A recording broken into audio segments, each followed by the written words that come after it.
Olá, boa tarde. Eu sou a professora Kelly, de Língua Portuguesa, e vou trabalhar uma aulinha para o oitavo ano do Ensino Fundamental 2. Muito bem. Então, olha só, nós vamos trabalhar uma aula sobre variação linguística em relação à norma padrão da língua portuguesa. Por quê? Porque a gente precisa entender as relações, as variações do fenômeno natural, que é o fenômeno natural da língua. Como assim, professora? Olha só, a língua está em constante evolução e ela muda de acordo com o falante. Por exemplo, quando eu falo em variação linguística, eu devo pensar assim: como meu vizinho fala, como a minha avó, que mora em outro estado, mora, como os meus amigos falam.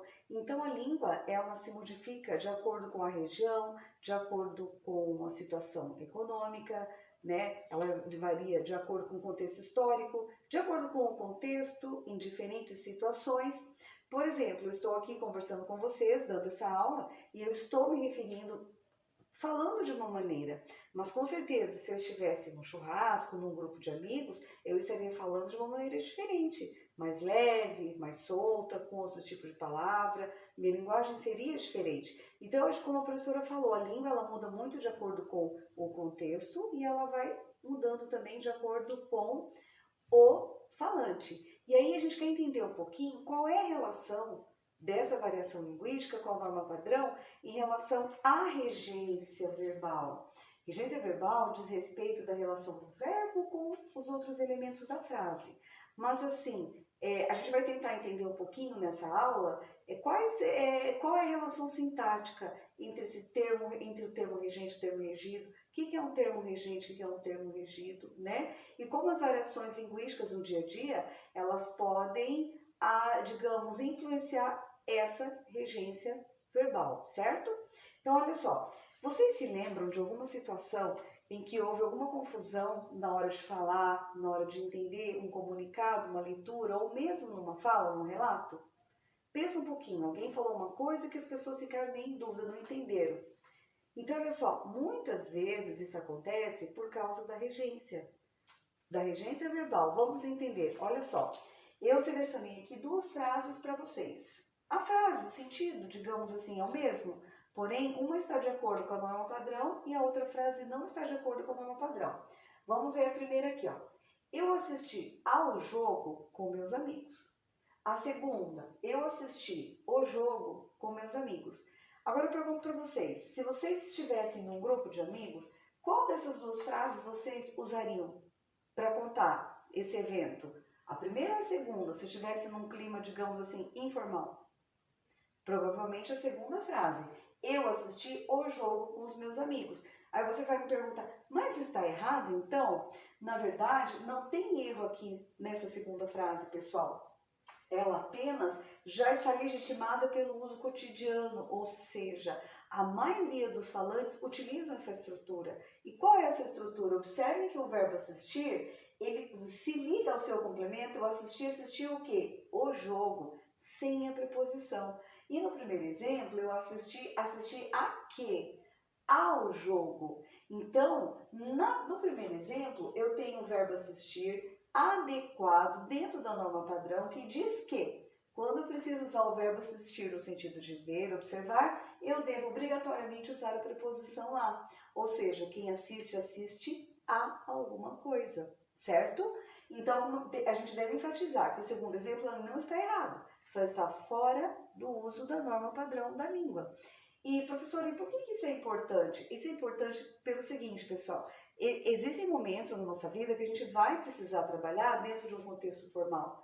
Por exemplo, uma prova do Enem, uma entrevista de emprego, ou quando você, no seu ambiente de trabalho, numa redação. Então, a gente precisa fazer uso da norma padrão da língua. Aí entra o caso de regência verbal.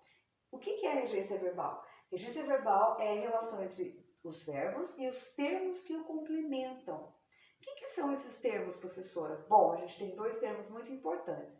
O termo regente do período, que é o próprio verbo. Observem aqui, eu assisti.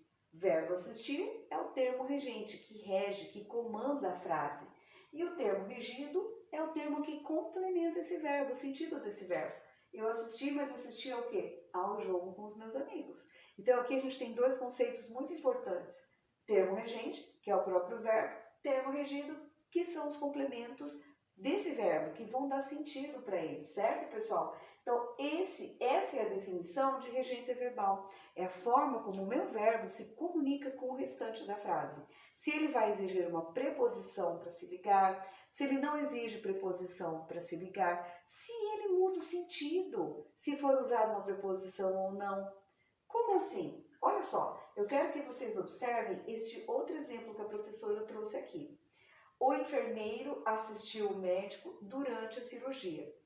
Ah, então, como a gente viu no exemplo de cima, o enfermeiro assistiu e observou o médico, né? Não, na verdade não. Porque o verbo assistir aqui, ele tem sentido de prestar assistência. Mas como assim? Observem, entre o verbo e o seu complemento não apareceu a preposição. O enfermeiro assistiu o médico. Então, quando eu uso na língua portuguesa o verbo assistir sem a preposição, ele tem sentido de prestar assistência, cuidar, socorrer. Entenderam? Então, olha só a importância de eu saber a regência verbal. Quando eu vou usar o verbo assistir no sentido de cuidar, prestar assistência, eu não uso a preposição. Então, aqui já seria uma situação de conflito, de confusão na língua portuguesa. Embora a gente tenha que deixar claro, né? Não está errado, digamos assim, mas está fora da norma padrão. Nesse sentido aqui, ele saiu do sentido do verbo. O enfermeiro assistiu o médico, ele quis dizer uma outra coisa, ele prestou assistência. Nesse caso, ele estaria totalmente fora de sentido, dentro da norma padrão da língua. Ok, pessoal? Então agora a gente vai fazer um exercício que é a análise de duas frases, pessoal, que saíram em manchetes de jornal. Eu vou entregar para vocês e vou pedir para que vocês leiam e façam uma pequena reflexão para a gente poder conversar a respeito. Na primeira frase, sérvios e brasileiros assistiram ontem o jogo em Brasília. Observem a regência do verbo assistir. Como ele se liga com o seu complemento. Na segunda frase, veja como os torcedores em Macapá assistiram à estreia do Brasil na Copa. Então aqui a gente pode ver o seguinte, na primeira manchete, observe essa regência. Se os torcedores estavam no estádio, eles estavam observando, olhando o jogo. Está correto? O que está faltando aqui? A preposição a, muito bem. Assistiram ao jogo. No segundo exemplo, veja como os torcedores em Macapá assistiram à estreia. O que está faltando aqui? A crase, muito bem. Assistir à estreia, se eu tenho esse azinho aqui, eu tenho apenas um artigo. Mas eu preciso sinalizar com o meu acento grave para dizer que quem assiste a, como estreia é uma palavra feminina, ele admite um artigo a antes dele. Assistiram à estreia. Eu vou contrair esses dois sons de a e vou colocar a crase. Então aqui eu preciso do meu acento grave em a estreia. Ok, pessoal? Então, essa é a nossa aulinha de hoje. Muito obrigada!